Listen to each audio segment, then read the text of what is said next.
Hello everyone, ఈ video వచ్చేప్పటికి Venu Motors గురించి కానీ ఎలక్ట్రిక్ వెహికల్ దీని గురించి అయితే కాదండి.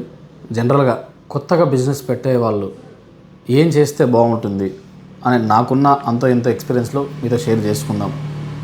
మీలో ఎవరైనా చూసిన వాళ్ళకి యూజ్ అవుతుందని చెప్పి చేస్తున్నాను.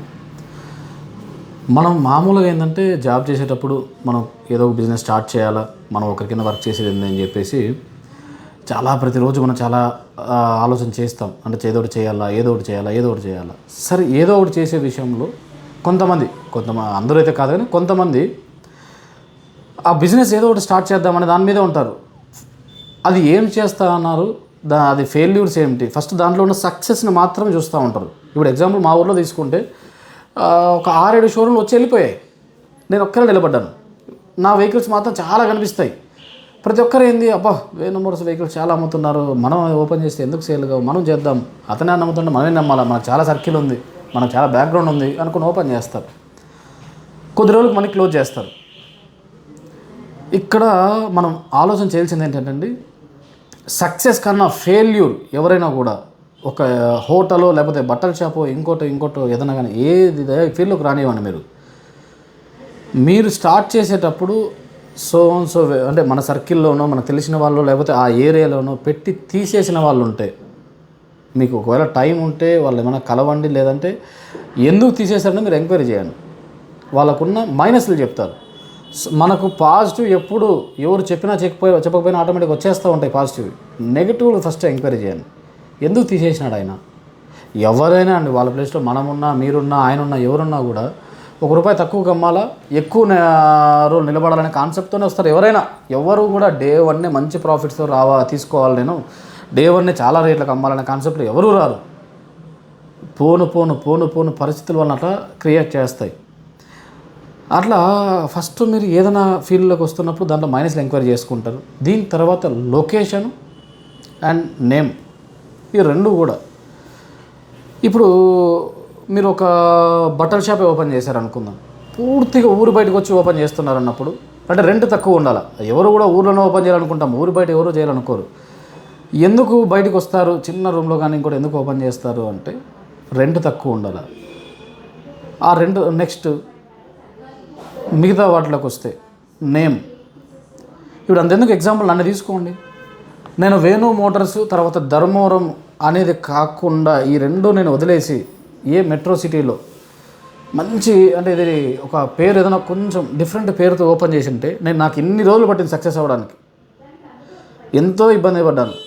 ఫస్ట్ ధర్మవరం వేణు మోటార్స్ అనగానే ఏదో ఒక చిన్న చూపు చూసేవాళ్ళు. అవన్నీ క్రాస్ చేసుకుంటూ రావడానికి నాకు చాలా సంవత్సరాలు పట్టింది. ఇలా కాకుండా ఒక మెట్రో సిటీలో చిన్న రేకుల షెడ్లో, మాకు బాగా చూస్తూ ఉంటాం, పెద్ద కంపెనీలు ఉంటాయి. ఈవెన్ మొన్న చైనాకి వెళ్ళా కదా, ఇక్కడ ఫేస్బుక్లో అది పోస్టులు వేస్తామని ఆడిపోయి చూస్తే వాళ్ళ దగ్గర నా దగ్గర ఉన్నంత స్టాకులు ఉండవు. కొన్ని ఫ్యాక్టరీస్ మావి మ్యానుఫ్యాక్చరింగ్ స్టోరీ చెప్పేవాళ్ళు. అలా ఎక్కడో ఉండి చిన్న లొకేషన్స్తో స్టార్ట్ చేసిన మెట్రో సిటీస్లో మంచి కొత్త పేరుతో స్టార్ట్ చేసి ఉంటే చాలా పరిగెత్తేవాడిని. ఇంకా డే 1 నాకు చాలా ఈజీ అయ్యేదేమో. ఇలా నేను చేసిన తప్పుకి చాలా టైం పట్టింది నాకు పికప్ అవడానికి. ఇప్పుడు మీ అందరి దయ వల్ల బాగా పికప్ అయ్యాం, కానీ దీనివల్ల హార్డ్ వర్క్ కూడా చాలా ఉంది. చాలా రోజులు ఇబ్బంది పడిన రోజులు కూడా ఉన్నాయి. మీరు ఎలాంటి బిజినెస్లోకి వచ్చేటప్పుడు, ఏ బిజినెస్ అయినా సరే, ఫస్ట్ మీరు పెట్టే లొకేషన్ చాలా ఇంపార్టెంట్. తర్వాత మీరు బిజినెస్ పెడుతున్నారు అన్నప్పుడు ఒక 3 నుంచి 4 నెలలు 5 నెలలు బిజినెస్ జరగకపోయినా రెంట్, మీరు తెచ్చిన డబ్బులకు ఇంట్రెస్ట్, దీని తర్వాత మెయింటెనెన్స్, మీరు అప్పు తెస్తారో మీ దగ్గర డబ్బులు ఉందో ఏముందో ఆ 6 నెలలు మీరు డబ్బులు పెట్టుకొని దిగండి.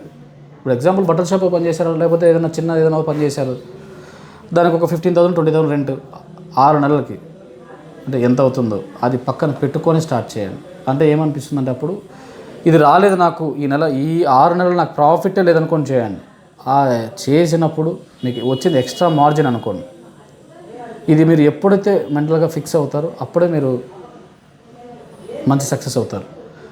చాలామంది బిజినెస్ చేశారు అనుకోండి, 1-2 నెలల్లోనే బిజినెస్ జరగాల, నాకు ప్రాఫిట్ వచ్చేయాలా, దాదాపు చాలా వచ్చేయాలి, ఇంత వచ్చేయాలనే ఆలోచనతో దిగినప్పుడు అవి రావు, 100% రావు. రానప్పుడు ఏమైపోతుంది, డిప్రెషన్లోకి, అబ్బా నాకు జాబ్ చేస్తూ ఉంటే నాకు మంచి డబ్బులు వస్తూ ఉండే, అది వదిలేసుకొని వచ్చాను, ఈరోజు అది పోయా ఇది పోయా, ఇట్లా దీనిలోకి వెళ్ళిపోతూ ఉంటారు. సో ఇది కరెక్ట్ వర్షన్ కాదు. మిమ్మల్ని ఎవరైనా నమ్మాలా అంటే మనల్ని కస్టమర్ మైండ్ సెట్తో ఆలోచన చేయాలి. మీరు ఏదో ఒక షాప్ ఓపెన్ చేశారు, 10 మందికి తెలియాలా మీరు ₹1 తక్కువకి ఇస్తారని, ఇది తెలియాలా అన్నప్పుడు టైం పడుతుంది. ఆ టైం పట్టే వరకు మీరు వెయిట్ చేయాలి, ఏ బిజినెస్ అయినా. తర్వాత మాటలతో కాకుండా చేతులతో ₹1 తక్కువతోనే.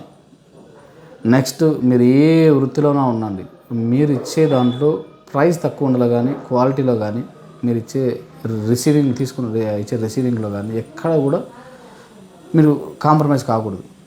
నెక్స్ట్ మీకు ఒక చిన్న ఎగ్జాంపుల్ చెప్తానండి.